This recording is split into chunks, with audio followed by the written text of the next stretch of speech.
Hello, नमस्कार, राम राम। आप सभी विद्यार्थियों का आपके अपने विद्यास्थल में स्वागत है और उम्मीद करते हैं कि तुम लोग जहाँ भी होगा लाजवाब, शानदार, बेमिसाल, अद्भुत, गजब, मस्त, स्वस्थ, तंदुरुस्त होगा और अपने जीवन में कुछ अच्छा करने का प्रयास कर रहा होगा।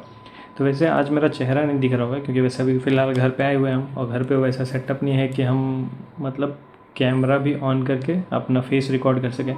तो तुम लोगों को उससे मतलब ही नहीं होना चाहिए, तुम लोगों को मतलब होना चाहिए कंटेंट से जो तुम लोगों को मिल रहा है। तो आज के वीडियो में हम लोग डिस्कस करने वाले हैं लास्ट क्लास में जो हम लोग पढ़े थे, कुलाम्स लॉ पढ़े थे, फोर्स निकालना देखे थे कि दो चार्जेस के बीच में फोर्स कैसे निकलता है, उसका डायरेक्शन क्या होता है, ये सब हम लोग को पता चल गया था। तो उसी के बेस पे आज हम लोग क्वेश्चन डिस्कस करने वाले हैं। और हम क्या करेंगे कि कुछ कुछ क्वेश्चंस मेरे पास है, इन क्वेश्चंस को डिस्कस कर लेंगे, कोई भी टॉपिक होगा उसके बाद।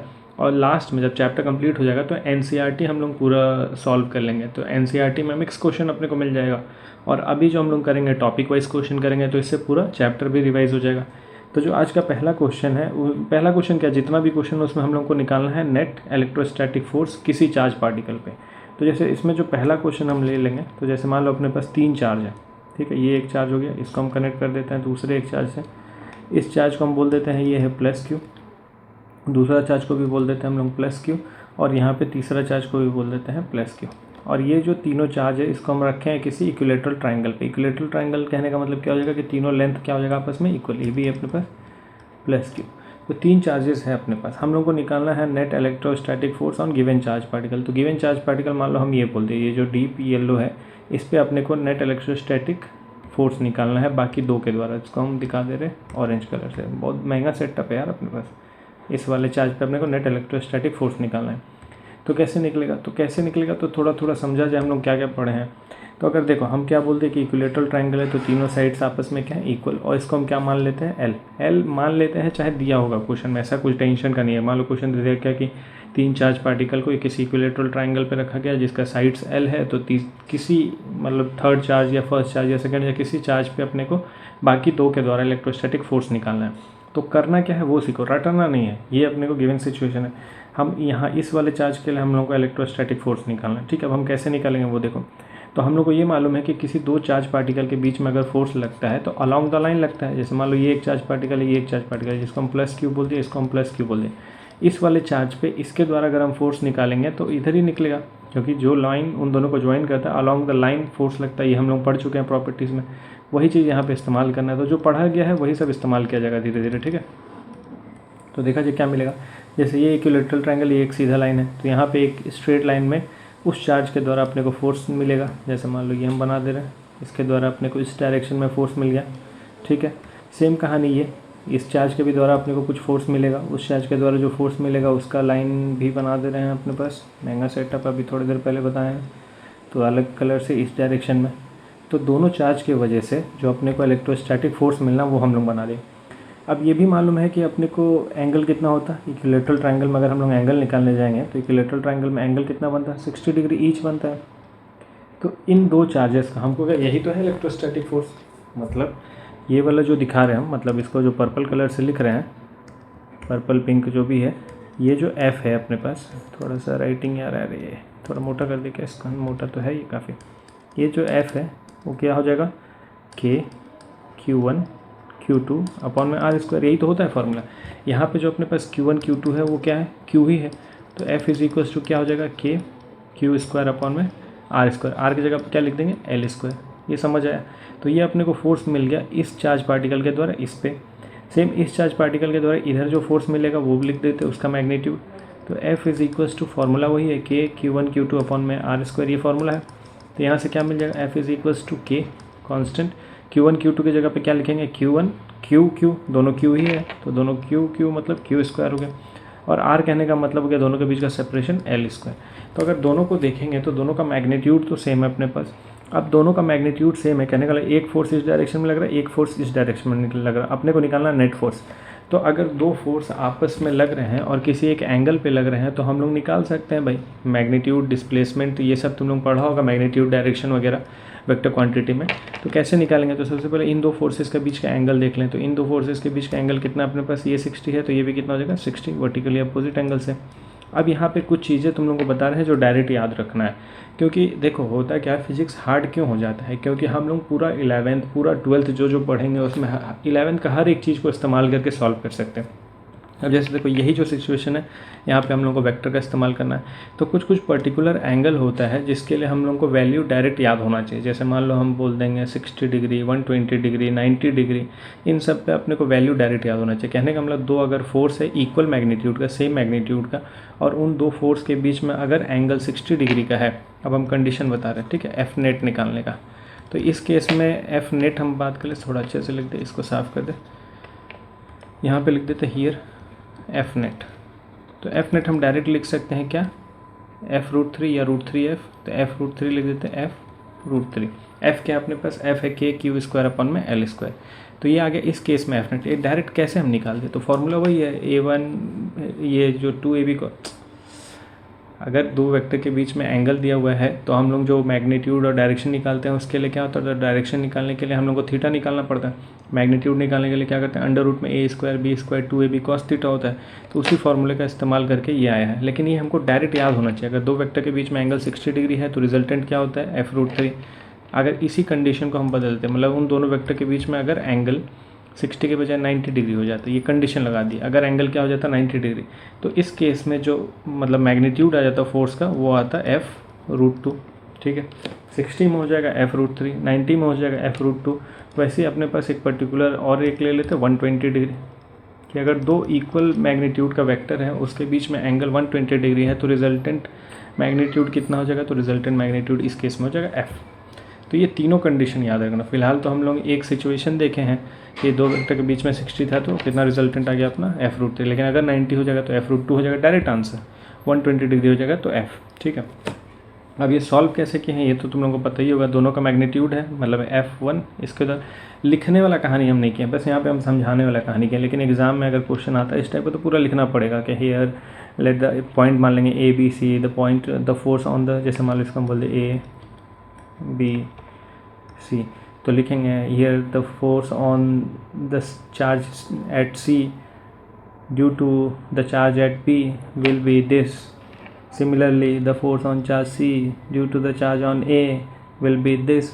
फिर F net we know f is equals to under root में f1 square plus f2 square plus 2f1 f2 cos theta, value put करेंगे, सॉल्व करेंगे, ये आंसर है। ये लिखने का तरीका हो गया। तो हम लिख नहीं रहे क्योंकि उम्मीद करते हैं तुम लोग पूरा 11th पढ़ के आया है तो इतना तो 11th क्या पूरा 10th भी पढ़ के आया तो इतना तो आता ही होगा, हम डायरेक्ट सॉल्व किए।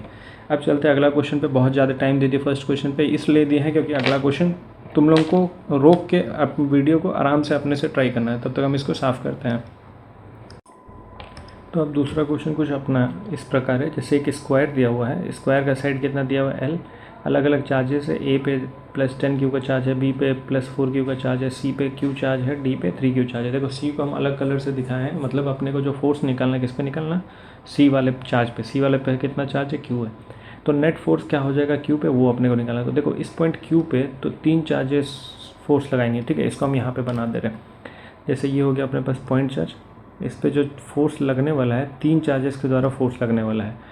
अब वो कौन कौन सा फोर्स होगा, किस किस डायरेक्शन में होगा, एक एक करके हम सब बता दे रहे हैं। तो जैसे सबसे पहला जो फोर्स होगा अपने पास वो कुछ ऐसा होगा, इसको थोड़ा सा इरेज करना पड़ेगा।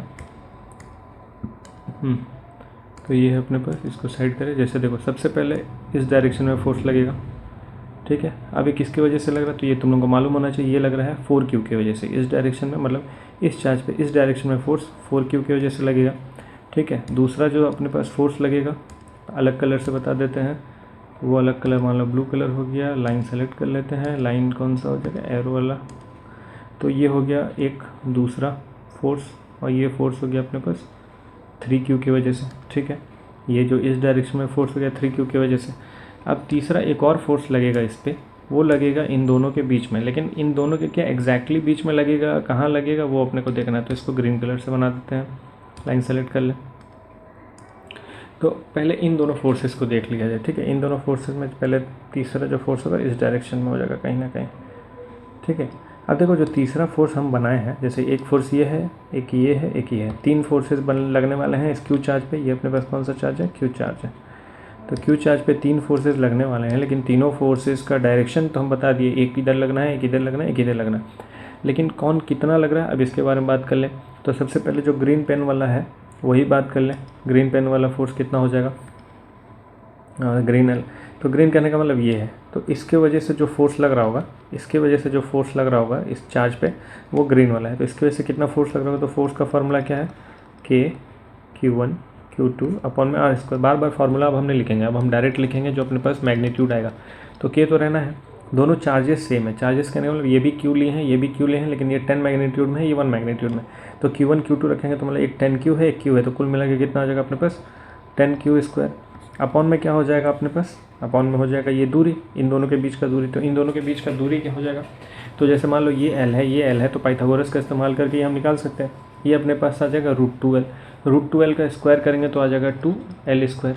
कुल मिला के जब सॉल्व करेंगे तो आ जाएगा F अपने पास 5KQ स्क्वायर अपॉन में L स्क्वायर। ये समझ आया कि जादू क्या, देख लेना तुम लोग जादू क्या होगा, तो एक बार वीडियो को पीछे करके या खुद से ट्राई करके देखना। हम तो चाहते हैं कि मेरा न्यूमेरिकल वीडियो बस तुम लोग क्वेश्चन देखो, सॉल्यूशन खुद से करो।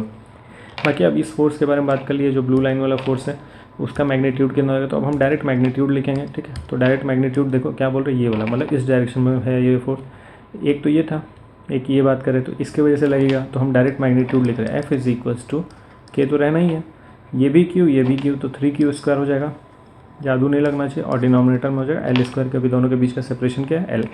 अब ये ब्लैक वाला जो फोर्स है उसको लिख देते हैं ब्लैक पेन से, जो हम डिनोट किए हैं वो क्या हो जाएगा, तो ये हो जाएगा। अब ये किसकी वजह से, 4Q की वजह से, यहाँ पे Q चार्ज है तो क्या हो जाएगा K 4Q स्क्वायर अपॉन में L स्क्वायर। अब देखो यहाँ पे एक जादू दिखाते हैं, जादू क्या दिखेगा तुम लोगों को, F इज इक्वल्स टू 3 को आगे ले लें तो ये हो जाएगा KQ स्क्वायर अपॉन में L स्क्वायर। यहाँ पे है 5K square KQ square L square, और इसको लिखना चाहे तो हम लिख सकते हैं 4KQ स्क्वायर अपॉन में L स्क्वायर। देखो जब कभी भी ऐसा है ना तो इसको सिंपल कर दिया करो। सिंपल कहने का मतलब इस पूरे को क्या मान लो, A मान लो, पूरे को A मान लो, तो यहाँ भी A हो जाएगा, यहाँ भी A हो जाएगा। तो कहने का मतलब ये जो फोर्स हो जाएगा अपने पास, इसको हम लिख सकते हैं 3A, इसको हम लिख सकते हैं 5A, इसको हम लिख सकते हैं 4A। ठीक है, तो ये वाला जो मिला अपने को ये मिल गया 3A, ये जो मिला अपने को ये मिल गया अपने को 5A, और ये जो मिला अपने को ये मिल गया 4A। तो 3 फोर्सेस अभी हम निकाल लिए, तीनों का डायरेक्शन अलग अलग है, लेकिन अभी भी हम नेट फोर्स नहीं निकाल पाए हैं क्यू पे। ये तो हम निकाले हैं कि पर्टिकुलर चार्जेस जो हैं उस क्यू पे कितना फोर्स लगा रहे हैं। तो देखो ये जो हम बनाए हैं, एक बार तुम लोग डायग्राम ध्यान से देखना, हम 5A को ना 4A के तरफ ज़्यादा झुका के बनाए, बीच में एग्जैक्टली नहीं बनाए। क्यों ऐसा, क्योंकि ये 3A का फोर्स लगा रहा है, ये 4A का फोर्स लगा रहा है। देखो हमको पहले चार्ज दिख रहा था ना, ये 3 है ये 4 है, तो जो मैग्नीट्यूड होगा बीच वाला जो पार्टी होगा वो तो अपने स्ट्रेट लाइन पे लगाएगा ही फोर्स, लेकिन इन दोनों का अगर रिजल्टेंट निकालेंगे तो कहीं ना कहीं 4A की तरफ झुक के आएगा, मतलब ज़्यादा जिसका मैग्नीट्यूड रहेगा उस तरफ वो झुक के आएगा। तो फिलहाल तो जैसे ये बीच में था, जैसे मान लो अगर हम बात करें तो ये तीसरा फोर्स सब आपस में बीच में है यहाँ पे, लेकिन अगर हम रिजल्टेंट निकालने जाएंगे तो जैसे 3A और 4A का रिजल्टेंट निकालेंगे तो इधर 3 है इधर 4 है, और इसको हमको निकालना है तो कहीं ना कहीं 5 ही तो होना है भाई, पाइथागोरस का इस्तेमाल करके। और एंगल, अब देखो यहाँ पे वैल्यू जो है आसान आ गया, तो इसलिए हम यहाँ पे आसानी से सॉल्व कर सकते हैं। कहने का मतलब इन दोनों का अगर हम रिजल्टेंट निकालेंगे तो वो रिजल्टेंट कितना होना है, 5A होना है। वो रिजल्टेंट कहीं, अरे यार सीरीज नहीं करना था ना, हाँ, तो रिजल्टेंट के लिए हम अलग पेन इस्तेमाल कर लें। तो जैसे हम इसको रिजॉल्व करें 3A और 4A, 3A 4A को रिजॉल्व करेंगे तो कहीं ना कहीं बीच में नहीं, थोड़ा सा 4A की तरफ झुक के आएगा, और 4A की तरफ झुक के कितना आएगा 5A आएगा। 3A और 4A का रिजल्टेंट अब हमको कैसे पता चला, तो 3A 4A पाइथागोरस आराम से निकाल दिए, 5A रिजल्टेंट आ जाना है। अब मतलब इन दोनों को हम रिजॉल्व कर दिया। अब 2 फोर्स बचा अपने पास, एक तो 5A बचा है जो बीच में लग रहा था ये वाला, और ये रिजल्टेंट जो हम इन दोनों का निकालें। तो अब इन दोनों का भी मैग्नीट्यूड निकाल लेंगे तो अपने पास नेट फोर्स आ जाएगा क्यू पे। अब वो नेट फोर्स कैसे आएगा, तो इन दोनों के बीच का अगर हमको एंगल पता चल जाएगा तो हम निकाल सकते हैं। तो इन दोनों के बीच का एंगल कितना हो जाएगा वो देख लिया जाए।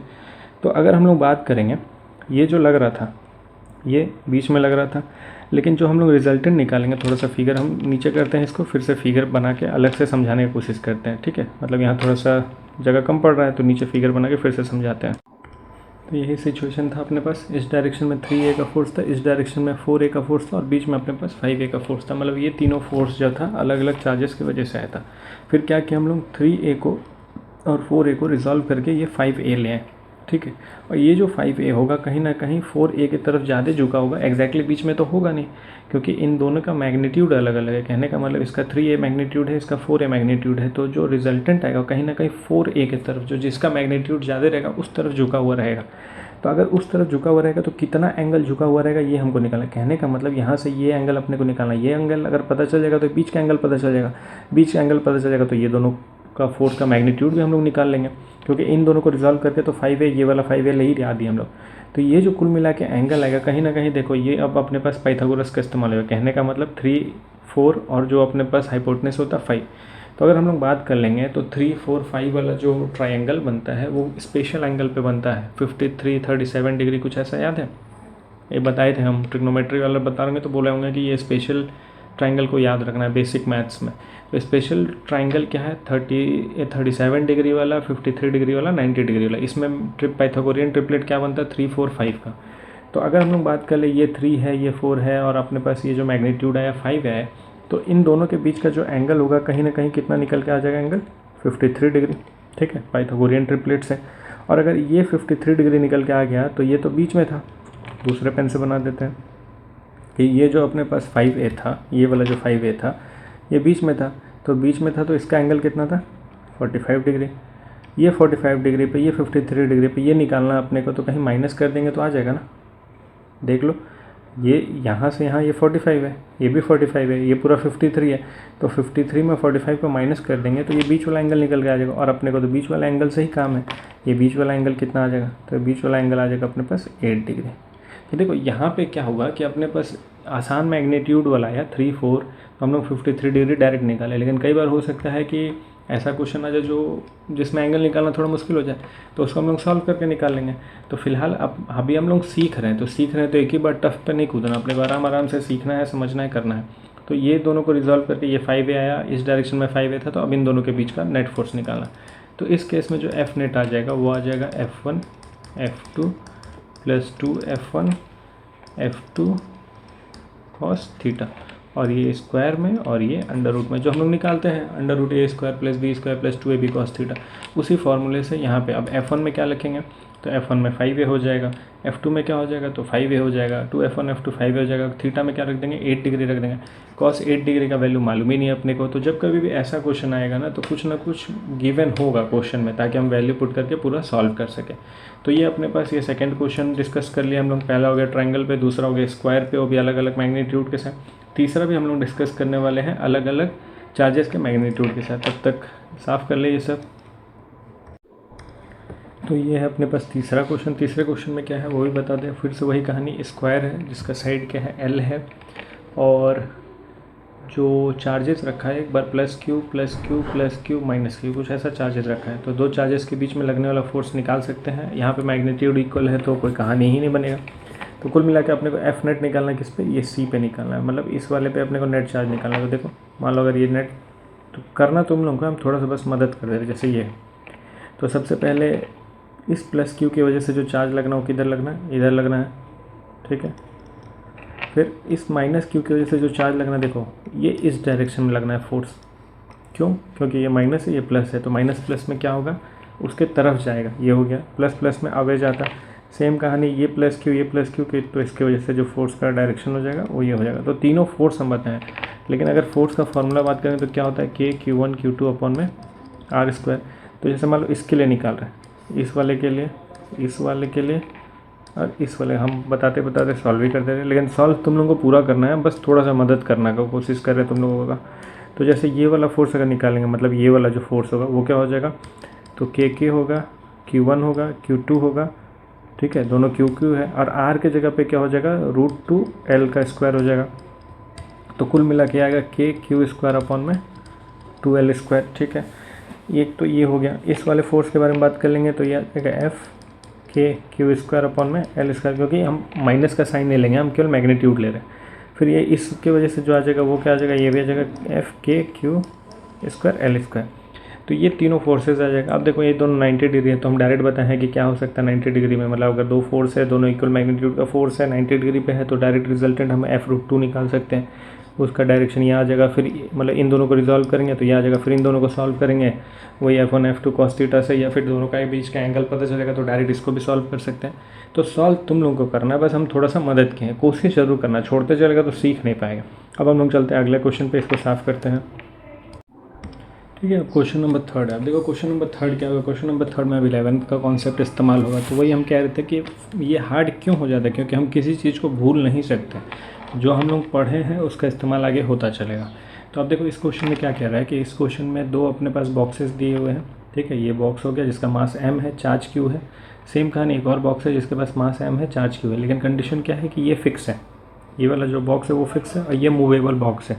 तो इसकी वजह से इस पर कुछ ना कुछ फोर्स लग रहा होगा। ये फिक्स है तो ये तो मूव करना नहीं है, तो ये इस पर कुछ फोर्स अप्लाई कर रहा होगा जिसकी वजह से ये मूव करेगा। अब देखो दोनों मैग्नीट्यूड में हम प्लस लिए हैं, ये भी प्लस है, तो जो फोर्स का डायरेक्शन होगा अवे हो जाएगा। तो ये जो है इस पर फोर्स लगा रहा होगा इस डायरेक्शन में, ये हम बता दिए F। अब जब ये मोशन शुरू कर रहा होगा तो कहीं ना कहीं क्या लग रहा होगा, फ्रिक्शन लग रहा होगा। तो फ्रिक्शन को भी हम दिखा दिए। दोनों बॉक्स के बीच का सेपरेशन कितना बता दिए, R बता दिए। तो इस क्वेश्चन में बोला है कि find the value of mu minimum, मतलब जो कोफिशिएंट ऑफ फ्रिक्शन है उसका मिनिमम वैल्यू फाइंड करो ताकि ब्लॉक रेस्ट में रहे। अब देखो रेस्ट में रहने के लिए क्या होना पड़ेगा, ये जो फोर्स है F इसको इस डायरेक्शन में लेके जा रहा है, अब फ्रिक्शन इसको रोकने का कोशिश कर रहा है। तो हमको रेस्ट में रखने के लिए क्या करना पड़ेगा, इन दोनों फोर्स को बराबर करना पड़ेगा। लेकिन हम चाहते हैं कि भाई मूव ही ना करे, तो यहाँ पे स्टैटिक फ्रिक्शन के बारे में बात हो जाएगा। तो स्टैटिक मतलब मैक्सिमम के बारे में बात हो जाएगा। अब देखो जब कभी भी हम लोग बात करेंगे कि भाई मिनिमम कोफिशिएंट ऑफ फ्रिक्शन निकालना है जो उसको रोक के रखें, तो जो फोर्स हो जाएगा, जो लगने वाला फोर्स है वो कहीं ना कहीं उसको क्या होना पड़ेगा, छोटा होना पड़ेगा। मतलब ये जो फोर्स है हमको रोकना है भाई, मूव कराना नहीं, तो ये जो लगने वाला फोर्स है, ये जो F है इसको छोटा होना पड़ेगा या बराबर होना पड़ेगा। मतलब ये फोर्स जो है इसको छोटा होना पड़ेगा या बराबर भी हो सकता है किसके, फ्रिक्शन के। अब फ्रिक्शन कौन सा लगता है जब मैक्सिमम वैल्यू के बारे में बात करते हैं, मतलब इतना वैल्यू बताओ, मैक्सिमम फोर्स बताओ जब बस वो मूव करने ही वाला हो, तो उस समय जो फ्रिक्शन लगता है उसको स्टैटिक फ्रिक्शन हम लोग बोलते हैं। दो तरीके का है, एक तो स्टैटिक, काइनेटिक। काइनेटिक जब मोशन करता है कोई बॉडी तो काइनेटिक फ्रिक्शन लगता है, और जब रुका हुआ है मतलब मैक्सिमम फोर्स पे जब जा रहा होगा, बस मोशन स्टार्ट ही करने वाला होगा, तो उस समय स्टैटिक फ्रिक्शन लग रहा है। और स्टैटिक फ्रिक्शन का वैल्यू घटता बढ़ता रहता है। ठीक है, तो अब क्या हुआ, ये जो फोर्स हम लोग लगा रहे हैं, मतलब जो लग रहा है उसके ऊपर फोर्स, वो कहीं ना कहीं छोटा होना चाहिए या बराबर होना चाहिए किससे, स्टैटिक फ्रिक्शन से। अब ये जो लगने वाला फोर्स होगा वो कितना हो जाएगा, तो ये हो जाएगा K² / R²। ये समझ आया भाई, K हो गया कांस्टेंट, Q इन दोनों का चार्ज Q² हो गया, और इन दोनों का सेपरेशन R² हो गया। तो ये लेस देन इक्वल्स टू होना पड़ेगा किससे, तो म्यू mg, क्योंकि म्यू n होता है, n की जगह पे हम क्या लिख देंगे, mg। अब अपने को मिनिमम वैल्यू निकालना है इसका, तो मिनिमम वैल्यू निकालने के लिए हम इसको सॉल्व करेंगे, थोड़ा सा इनइक्वालिटीज़ वाला कहानी आ जाएगा। तो जब इसको सॉल्व करेंगे तो कहीं ना कहीं अपने पास म्यू का वैल्यू निकल के आ जाएगा। तो कुल मिला के हम बताना ये चाह रहे थे कि मतलब जो हम लोग पढ़ रहे हैं ऐसा ज़रूरी नहीं है कि बस इसमें दो चार्ज के बीच में फोर्स निकाल देंगे, इसको हम लोग क्लास 11 के कॉन्सेप्ट में भी इस्तेमाल कर सकें। एक और एग्जाम्पल तुम लोगों को बताते हैं, एक और क्वेश्चन डिस्कस करते हैं जो क्लास 11 पे ही बेस्ड होगा, तो तब तक इसको साफ करते हैं। इसमें मकसद ये था बताना समझाना है कैसे केस को अज्यूम करना है, कैसे सॉल्व कर सकते हैं। ठीक है, अब चलते हैं क्योंकि टाइम भी बहुत ज़्यादा होता जा रहा है। अब दूसरा क्वेश्चन डिस्कस कर लेते हैं या बना लेते हैं। फिर से देखो अब क्वेश्चन क्या है। क्वेश्चन इसमें भी 11 का कॉन्सेप्ट इस्तेमाल होगा, कहानी वही है लेकिन अब सिचुएशन वही, लेकिन अब उस सिचुएशन को, क्वेश्चन थर्ड वाले सिचुएशन को हम इंक्लाइंड प्लेन पे ले आते हैं, जो इंक्लाइंड कितने एंगल से, थीटा एंगल से। तो जब थीटा एंगल से इंक्लाइंड है, इस मास को हम फिक्स रखे हैं, ये मूवेबल मास है, तो फिर हमको बताना है, जैसे इसको हम बोल देते हैं ए और इसको बोल देते हैं बी, नामकरण बोल दिए, इसको ए बोलते इसको बी बोल दे। तो हमको बताना है कि फोर्स, जिसको एफ बोल देंगे, for on B to be in equilibrium. अब देखो वहाँ पे हम रेस्ट शब्द का इस्तेमाल किए थे, यहाँ इक्विलिब्रियम शब्द का इस्तेमाल किए हैं। बात एक ही है, रेस्ट में रखना है मतलब रोके रखना है, इक्विलिब्रियम मतलब रुका हुआ है, ये दोनों तरफ बराबर है। तो जब कभी भी ये कहानी हो चाहे पिछला वाला कहानी हो, एक तरह से एक ही कॉन्सेप्ट इस्तेमाल करना है। तो यहाँ पे भी जो लगने वाला फोर्स होगा, कहने का मतलब ये जो फोर्स एक्ट कर रहा है, ये जो फोर्स एक्ट कर रहा है कहीं ना कहीं बराबर हो सकता है किसके, फ्रिक्शन के। लेकिन जब कभी भी हम लोग इंक्लाइंड प्लेन पे सारे सिचुएशन को ले जाते हैं तो पूरा कहानी ही बदल जाता है। अब कहानी कैसे बदल जाता है, तो यहाँ पे चीज़ों को रिजॉल्व करना पड़ता है। जैसे ऊपर n लग रहा है तो इधर लग जाएगा, नीचे की तरफ इस तरफ mg लग जाएगा। ठीक है, नीचे की तरफ mg लगेगा, इस mg को हम रिजॉल्व करेंगे। कहानी देखो, अब कहानी क्या क्या होगा, रिजॉल्व करना तो आता ही होगा तुम लोग को, उम्मीद करते हैं। तो ये कुछ लगने वाला फोर्सेज होगा ऑलरेडी, जो फोर्स इस डायरेक्शन में, क्योंकि m है प्लस q चार्ज है, सेम कहानी इसका भी मास m है और q चार्ज है, तो अवे लगेगा फोर्स। तो ये तो पता चल गया ये फोर्स लग रहा है उस पर, इस बॉक्स के द्वारा या इस चार्ज के द्वारा। फिर ये फ्रिक्शन लगेगा इस तरफ, क्योंकि उसको भाई रुके रखना है, कहीं मूव नहीं करने देना, तो रोकने के लिए फ्रिक्शन लग रहा होगा। उस पर नॉर्मल लग रहा होगा, उस पर एम जी लग रहा है, तो ये फोर्सेस तो उस पर लग रहे होंगे। तो हम क्या करते हैं कि रिजॉल्व करते हैं चीज़ों को, रिजॉल्व करके हम एक ही डायरेक्शन में सारा फोर्स लेंगे। तो हमको ये एन और ये एम जी दोनों को रिजॉल्व करना होगा। तो एन को भी रिजॉल्व करेंगे, एम जी को रिजॉल्व करेंगे, तो एम जी का एक कंपोनेंट इधर आएगा, फ्रिक्शन का भी एक कंपोनेंट मिलेगा, एन का भी एक कंपोनेंट मिलेगा, एम जी का भी एक कंपोनेंट मिलेगा। तो कुल मिला के जब हम फोर्स निकालने जाएंगे तो इस केस में जो फोर्स मिल जाएगा, जैसे देखो सबसे पहले जो फोर्स को हम बराबर करेंगे तो फोर्स तो इस डायरेक्शन में, और इस डायरेक्शन में क्या लग रहा होगा, तो इस डायरेक्शन में लग रहा होगा एम जी, लिख देते हैं भाई पेन से। तो इस डायरेक्शन मतलब इस फोर्स के अपोजिट अपने को क्या मिल रहा होगा, तो अपने को मिल रहा होगा एम जी साइन थीटा। ये कैसे आया, तो यह एम जी को रिजॉल्व करके, मतलब ये जो एम जी को रिजॉल्व करेंगे तो इस तरफ आएगा एम जी साइन थीटा और नीचे आएगा एम जी कॉस थीटा। फिर से वही कहानी, फ्रिक्शन भी इस तरफ लग रहा है, तो फ्रिक्शन भी जब लग रहा होगा तो फ्रिक्शन का भी तो कुछ कहानी होगा, फ्रिक्शन हो गया। और ये कौन सा फ्रिक्शन लग रहा हो, स्टैटिक, क्योंकि रोक के रखे हम लोग। फिर से वही एम जी साइन थीटा, और फ्रिक्शन कहने का मतलब क्या हो गया, म्यू एन। अब म्यू एन कहने का मतलब एन मतलब ऊपर नॉर्मल हो गया। अब नॉर्मल किसके बराबर होगा, तो नॉर्मल के अपोजिट क्या हो जाएगा, तो नॉर्मल के अपोजिट अपने पास होगा एम जी कॉस थीटा। तो जब एम जी को रिजॉल्व करेंगे तो एक कंपोनेंट आएगा एम जी साइन थीटा, इधर आएगा एम जी कॉस थीटा, तो एन की जगह पे फिर हम क्या ले लेंगे, एम जी कॉस थीटा। तो ये तो इस तरफ का पार्टी हो गया, मतलब जो इधर इसके इस फोर्स के अगेंस्ट में जो फोर्स एक्ट कर रहा है वो सब कहानी ये हो गया। तो एम जी साइन थीटा भी इधर एक्ट कर रहा होगा, फ्रिक्शन भी इधर एक्ट कर रहा होगा, तो ये मिल गया। लेकिन जो फोर्स लग रहा है वो क्या होगा, तो फोर्स जो लग रहा होगा एफ के Q1 Q2 अपॉन में आर स्क्वायर, ये इस तरफ लग रहा होगा, ठीक है। अब इसको क्यू बोले हैं, इसको भी क्यू बोले हैं, तो इसलिए क्यू स्क्वायर हो गया। दोनों की चार्जेस को अलग कर देंगे तो चार्जेस यहाँ अलग अलग लिखते हैं। तो कुल मिला के जो अपने पास लगने वाला फोर्स आ रहा है वो ये आ रहा है, और इसमें कुछ भी पूछेगा उस हिसाब से एंगल देगा, वैल्यू सॉल्व पुट करेंगे हम लोग, सॉल्व करके आंसर ले आ देंगे। तो कुल मिला के फिर से मेरा बताने का मकसद ये है कि क्लास 11 का भी कॉन्सेप्ट इस्तेमाल होगा 12th में। ऐसा नहीं सोचना है कि 11 पढ़ के आ गए तो अब 11 का कहानी खत्म, 12th अलग तरह से पढ़ना है, ठीक है। तो ये एक क्वेश्चन था। अब हम लोग चलते हैं अगले क्वेश्चन पे, तब तक इसको साफ़ करते हैं। अब अगला कुछ क्वेश्चन इस तरीके का है, अब जैसे देख लो, ये भी 11 से रिलेट करता हुआ है। सिचुएशन क्या है कि मतलब एक सीलिंग है, उससे एक मास m को लटकाया गया जिसके पास कितना चार्ज है, कैपिटल Q चार्ज है, और फ्लोर पे एक स्मॉल चार्ज स्मॉल q को रखा गया है, और उन दोनों के बीच का सेपरेशन h है। तो क्वेश्चन ये बोल रहा है कि फोर्स बताना है कैपिटल Q पे स्मॉल q के द्वारा। अब देखो यहाँ पे दोनों पॉजिटिव चार्ज है, तो फोर्स का फॉर्मूला तो अपने को मालूम है, फोर्स क्या हो जाएगा, के Q1 Q2 आर स्क्वायर, के Q1 Q2 अपॉन में आर स्क्वायर। लेकिन यहाँ पे इसी सिचुएशन को देखा जाए तो कहीं ना कहीं, जैसे देखो हमको इस पर लगने वाला फोर्स बताना है, तो इस पर लगने वाला फोर्स जो होगा स्मॉल q के द्वारा इस डायरेक्शन में होगा, ये लगने वाला फोर्स हो जाएगा। सेम कहानी इस थ्रेड में एक टेंशन भी हो जाएगा T, ठीक है, और नीचे की तरफ जो फोर्स हो जाएगा वो हो जाएगा mg। तो पूरा फ्री बॉडी डायग्राम अगर हम लोग बनाएंगे तो कुछ ये फ्री बॉडी डायग्राम बनेगा। केवल अगर फोर्स के बारे में बात करते हैं कि फोर्स कितना होगा, तो फोर्स इतना हो जाएगा। अब यहाँ पे देखो सिचुएशन वाइज देखना पड़ेगा। अगर हम लोग फोर्स के बारे में बात करेंगे तो फोर्स और टेंशन ऊपर लग रहा है, नीचे mg लग रहा है, तो कहीं ना कहीं जो लगने वाला फोर्स होगा वो किसके बराबर होगा, mg के। और ये mg के बराबर कब होगा, जब थ्रेड में टेंशन क्या हो जाएगा, 0। अगर टेंशन 0 नहीं होगा तो कहने का मतलब ये T प्लस F किसके बराबर हो जाएगा, mg का। देखो ये सिचुएशन आ जाएगा वो वाला कहने का मतलब क्या है, लिफ्ट वाला। जैसे ऊपर की तरफ दो फोर्स है, एक T है एक F है, नीचे है अपने पास स्मॉल q, और यहाँ पे क्या लग रहा है mg। तो स्मॉल q की वजह से लगने वाला फोर्स तो ये है, ठीक है। और ये जो फोर्स है किसके बराबर है, mg के बराबर है। क्यों, क्योंकि ये जो इक्विलिब्रियम पोजीशन में है, इक्विलिब्रियम पोजीशन कहने का मतलब ये ना टूट रहा है ना ऊपर की तरफ मूव जा रहा है। मतलब ये जो थ्रेड है, इस थ्रेड में जो टेंशन हो वो कितना हो जाएगा, 0। थ्रेड में अगर टेंशन 0 हो गया तो ऊपर की तरफ लगने वाला फोर्स और नीचे की तरफ लगने वाला mg, ये दोनों आपस में क्या हो जाएगा, बराबर हो जाएगा। तभी तो इस पर नेट फोर्स क्या हो जाएगा, 0। हमको कहानी क्या है, एफ नेट क्या होना चाहिए, 0। लगने वाला नेट फोर्स 0 होना चाहिए। तो लगने वाला नेट फोर्स 0 कब 0 होगा, जब ये जो एफ है इसमें से हम माइनस कर दें mg इक्वल्स टू 0। या फिर हम ऐसा कर दें, ये कब 0 होगा, जब f और mg दोनों आपस में क्या हो जाएगा, इक्वल हो जाएगा। तो वही सिचुएशन तो लिया हम। f क्या है, तो f ये है अपने पास स्मॉल चार्ज की वजह से, और mg के बराबर हो गया। अब इसमें जो भी पूछेगा, जिस हिसाब से पूछेगा उस हिसाब से हम लोग सॉल्व कर सकते हैं, निकाल सकते हैं। तो मेरा मकसद था ये बताना कि 11th में भी इन सब कॉन्सेप्ट का इस्तेमाल हो सकता है। तो 11th के चीज़ों को भूलना नहीं है क्लास 12 के क्वेश्चन को सॉल्व करने के लिए, ठीक है। तो अभी तक हम लोग 4-5 क्वेश्चन डिस्कस कर चुके हैं, उम्मीद करते हैं। बाकी अब हम लोग चलते हैं एक अलग टाइप के क्वेश्चन को डिस्कस करने के लिए, तब तक इसको साफ़ कर देते हैं।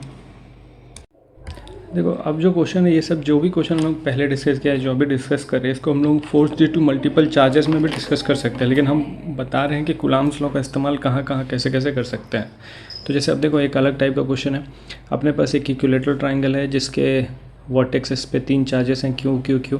अभी हम सिंपल रख रहे हैं चीज़ों को, बहुत टफ नहीं जा रहे, लेकिन हम सिखाना चाह रहे हैं कि कैसे अप्रोच होना चाहिए। और वहाँ मतलब ट्राइंगल के अंदर एक पॉइंट ओ है जहाँ पे कौन सा चार्ज रखा गया, प्लस क्यू ही चार्ज रखा गया, मतलब सबका मैग्नीट्यूड आपस में सेम हो गया।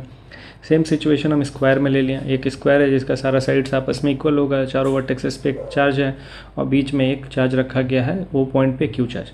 तो दोनों सिचुएशन में हमको बताना एफ नेट बताना, मतलब नेट फोर्स बताना किस पे, ओ पॉइंट पे जो क्यू चार्ज रखा उस पर लगने वाला नेट फोर्स क्या होगा वो। तो जैसे देखो अगर हम लोग बात कर लें तो पहले ट्राइंगल में देखेंगे, तो इस चार्ज की वजह से इस पे लगने वाला फोर्स इस डायरेक्शन में होगा नीचे। सेम कहानी, इस चार्ज की वजह से लगने वाला फोर्स इस डायरेक्शन में होगा, इस चार्ज की वजह से लगने वाला फोर्स इस डायरेक्शन में होगा। देखो बहुत चीज़ें डिपेंड करती हैं कि किस तरीके का हम शेप ले रहे हैं, किस तरीके का चार्ज का मैग्नीट्यूड है, उन सब चीज़ों पे डिपेंड करता है अपना आंसर। तो यहाँ पे सारा चार्ज का मैग्नीट्यूड सेम है, तो जब सारा चार्ज का मैग्नीट्यूड सेम है तो मतलब इस चार्ज पे, इस पॉइंट ओ चार्ज पे जो चार्ज रखा गया है उस पर लगने वाला हर एक फोर्स बराबर होगा। मतलब इसके द्वारा जो फोर्स होगा, इसके द्वारा जो फोर्स होगा, इसके द्वारा जो फोर्स होगा, वो सब आपस में इक्वल होता है, हो सकता है डिपेंड करता है लेंथ, कितने दूरी पे।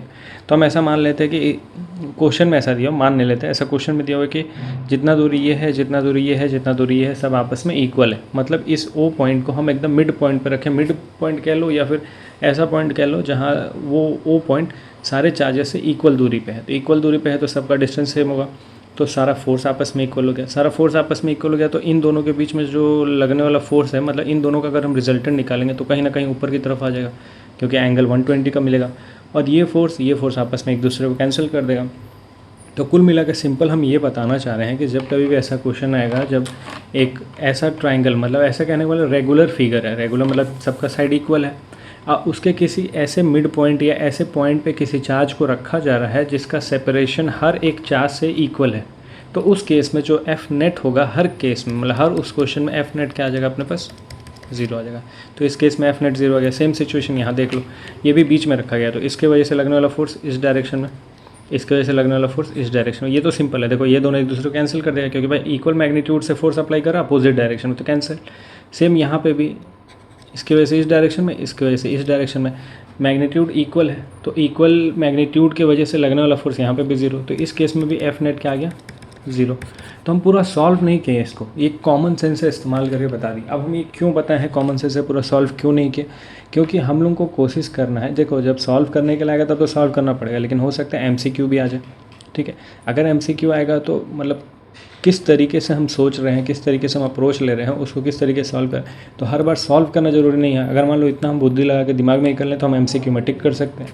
बाकी अगर हम दिमाग लगा के इतना कर ले रहे तो हम सॉल्व भी कर लेंगे खुद से, समझ आया। तो ये सब सिचुएशन हम बता रहे हैं टाइम बचाने के लिए, और अब धीरे धीरे कोशिश ये करना है कि अपना अप्रोच ओरली रखा जाए कि कैसे इसकी वजह से कितना फोर्स आ रहा है, इसकी वजह से किस डायरेक्शन में फोर्स आ रहा है, रिजल्टेंट क्या हो जाएगा, ये अब ओरली करने का कोशिश करना। तो साफ़ करते हैं, आप एक तरह का नया फिर क्वेश्चन डिस्कस करते हैं। अब देखो बात क्या है कि इस टाइप का भी अगर क्वेश्चन आएगा तो भी अपने को सॉल्व करने का जरूरत, मतलब सॉल्व करने बोलेगा भाई जैसे 12th के एग्ज़ाम में आ जाएगा, बोर्ड एग्ज़ाम में या फिर स्कूल के टेस्ट में, स्कूल के एग्ज़ाम में, तो सॉल्व तो करना पड़ेगा। लेकिन अगर MCQ में आ गया या फिर कहीं पे ऐसे ही देखने को मिल गया जहाँ पे ओरली हम कर सकते, तो देखो वही अब बताना चाह रहे हैं। तो यहाँ से हम डिस्कस करना शुरू करते हैं। एक स्क्वायर है अपने पास, 3 वर्टेक्स पे 3 चार्ज रखा हुआ है इक्वल मैग्नीट्यूड का, Q है Q है Q है Q है। अपने को एफ नेट निकालना O पे, मतलब तीनों सिचुएशन में अपने को एफ नेट निकालना O पे जो चार्ज रखा वही। तो इस केस को अगर डिस्कस करेंगे तो देखो इसकी वजह से लगने वाला फोर्स इस डायरेक्शन में, इसकी वजह से लगने वाला फोर्स इस डायरेक्शन में, और दोनों का मैग्नीट्यूड आपस में इक्वल होगा तो दोनों कैंसिल हो गया। तो कुल मिला के इन दोनों चार्जेस की वजह से जो नेट फोर्स लग रहा होगा वो तो 0 हो गया। लेकिन इसकी वजह से ये जो चार्ज है, थर्ड चार्ज है अपने पास, उसकी वजह से कुछ ना कुछ फोर्स लग रहा होगा अपने पे। इधर ये डायरेक्शन उल्टा बना दिया, तो यहाँ पे इस वाले चार्ज पे इसके वजह से इस डायरेक्शन में कुछ ना कुछ फोर्स लग रहा होगा। अब वो कितना हो जाएगा, तो अपने को मालूम है ये स्क्वायर है, स्क्वायर में हम ये L लेते हैं, ठीक है। तो ये पूरा कितना होता है, L√2 हो जाता है। अगर पूरा L√2 हो जाता है या √2L कह लो, तो √2L का हाफ है, वो हाफ कहने का मतलब डिवाइडेड बाई 2 करेंगे तो मतलब L/√2 आ जाएगा। तो ये जो लेंथ है ये अपने पास कितना है, L/√2। ये भी हम लोग निकाल ले ओरली। अब एफ नेट निकालना है, तो एफ नेट क्या हो जाएगा, तो Q1 Q2 दोनों Q सेम है तो सीधा लिख देंगे Q² अपॉन में R²। R क्या है अपने पास, L/√2 का होल स्क्वायर। अब इसको सॉल्व कर लेंगे तो √2 ऊपर चला जाएगा, तो ये हो जाएगा 2K Q² अपॉन में L²। तो कुल मिला के ये अपने पास आंसर आ गया। और इसमें कितना ही सॉल्व करना पड़ा, बस बुद्धि लगा के हम लोग सॉल्व किए। सेम सिचुएशन यहाँ देख लो, इसमें क्या कर सकते हैं, तो इसमें भी कुछ ना कुछ तो कर ही सकते हैं हम लोग, वो कुछ ना कुछ डिस्कस कर लेते हैं। अब जैसे देखो ये 2Q है और ये भी 2Q है, इन दोनों 2Q की वजह से इस Q पे लगने वाला फोर्स इक्वल हो जाएगा, तो और कैंसिल भी हो जाएगा, क्योंकि इस 2Q की वजह से इस पे इस डायरेक्शन में फोर्स, इस 2Q की वजह से इस Q पे इस डायरेक्शन में फोर्स, और दोनों का मैग्नीट्यूड आपस में इक्वल, तो दोनों फोर्स आपस में कैंसिल हो गया। अब इधर कहानी आएगा, ये है 2Q, ये है 3Q। अब जैसे देखो 3Q है अगर, तो 3Q में कहीं ना कहीं 2Q + Q ही तो होगा, और इस 2Q की वजह से और इस 2Q की वजह से लगने वाला फोर्स भी आपस में कैंसिल हो जाएगा। कुल मिला के जैसे हम कहना क्या चाह रहे हैं कि ये 2Q ये 2Q आपस में कैंसिल कर दिया, और इन दोनों को अगर हम देखेंगे तो ये है 2Q, ये है 3Q, तो हम पूरा फोर्स नहीं निकालेंगे, हम बस थोड़ा सा वो फोर्स निकालेंगे जो एक्स्ट्रा हो रहा। तो इस 3Q की वजह से इस पर लगने वाला फोर्स ज़्यादा होगा, और वो किस डायरेक्शन में होगा, इस डायरेक्शन में हो जाएगा। ठीक है, और कितना ज़्यादा होगा बस वही निकालेंगे हम लोग। तो कितना ज़्यादा होगा, तो F होगा। ठीक है, फोर्स निकालना अपने को, Q रहना ही है K। अब K के बाद हम क्या लिख देंगे, Q1 Q2। ठीक है, अब Q1 Q2 कैसे हम लिख दिए, तो भाई ये Q पे चार्ज निकालना है तो ये Q हो गया, और जो एक्स्ट्रा चार्ज है अपने पास, क्योंकि ये 2Q तो कैंसिल हो जाएगा इस 2Q की वजह से, तो एक्स्ट्रा चार्ज केवल क्या बचा, Q, तो वो Q लिख दिए। अपॉन में क्या हो जाएगा, R², R कहने का मतलब यहाँ पे भी क्या हो जाएगा, L/√2 का होल स्क्वायर, तो ये भी हो जाएगा L/√2 का होल स्क्वायर। अब देखो ये याद नहीं करना है, यहाँ पे हम जो चार्जेस ले रहे हैं, सेम मैग्नीट्यूड का चार्ज, डिफरेंट मैग्नीट्यूड का चार्ज, किस तरीके से पॉजिटिव के, इन सब में खेलना है, ये खेलना आता है तभी हो पाएगा। अब जैसे देखो इसी तरीके का सिचुएशन इक्विलेटरल ट्रायंगल में, ये इक्विलेटरल ट्रायंगल है जिसके वर्टेक्स पे चार्जेस रखे हुए हैं, अपने को O पे निकालना है, 4Q के वजह, Q पे लगने वाला फोर्स बताना है 4Q की वजह से, और कहानी वैसा ही कुछ हो जाएगा। अब जैसे देखो इन दोनों को देखेंगे हमको इन दोनों से मतलब है, इन दोनों से नहीं, क्योंकि हमको बताना है force on Q due to 4Q। तो Q को अगर हम लिखने जाएंगे तो इसको हम लिखेंगे 3 प्लस मतलब Q + 3Q, और ये Q और ये Q की वजह से जो लगने वाला फोर्स होगा, जैसे देखो अभी थोड़ी देर पहले हम लोग देखे थे, एक इक्विलेटरल ट्रायंगल है, यहाँ भी Q चार्ज था, यहाँ भी Q चार्ज था, यहाँ भी Q चार्ज था, तो बीच में जो F नेट आ रहा था कितना आ रहा था, 0 आ रहा था। तो सेम कहानी तो हो गया, इस Q की वजह से, इस Q की वजह से और इस Q की वजह से जो नेट फोर्स इस पे लग रहा होगा, कितना लग रहा होगा, 0। तो अब कुल मिला के इस पे जो लगने वाला फोर्स होगा केवल कौन अप्लाई कर रहा होगा, ये 3Q अप्लाई कर रहा होगा। तो इस केस में जो F नेट आ जाएगा वो कितना आ जाएगा, तो सबसे पहले तो Q का प्रोडक्ट, तो ये हो गया ये Q, एक हो गया ये Q कितना है, 3Q अपॉन में R², तो ये सेपरेशन R ही दे रखा, तो हम क्या लिख देंगे, R²। कुल मिला के कितना आ जाएगा, 3KQ² अपॉन में R²। तो बता थोड़ा भी ये टफ लगा है क्या, टफ तो कुछ भी नहीं है, बस अब समझना है, बुद्धि का इस्तेमाल करना है। अब पेन का इस्तेमाल कम, बुद्धि का इस्तेमाल ज़्यादा करना है। तो उम्मीद करते हैं कि जितना भी क्वेश्चन हम लोग डिस्कस किए हैं वो समझ आया होगा। कहीं कहीं हो सकता है कि हम बहुत अच्छे से ना समझा पाए हो, तो उसको एक और बार देखना, कोशिश करना खुद से भी करने का, तो सारा चीज़ क्लियर हो जाएगा। तो अब हम लोग चलते हैं, अगला टॉपिक डिस्कस करेंगे, फिर उस पर भी न्यूमेरिकल इसी तरीके से डिस्कस करते हुए आगे बढ़ते रहेंगे। तब तक चलते हैं, अपना ख्याल रखना है, थोड़ा मोड़ा सा पढ़ाई करना है। तब तक राम राम।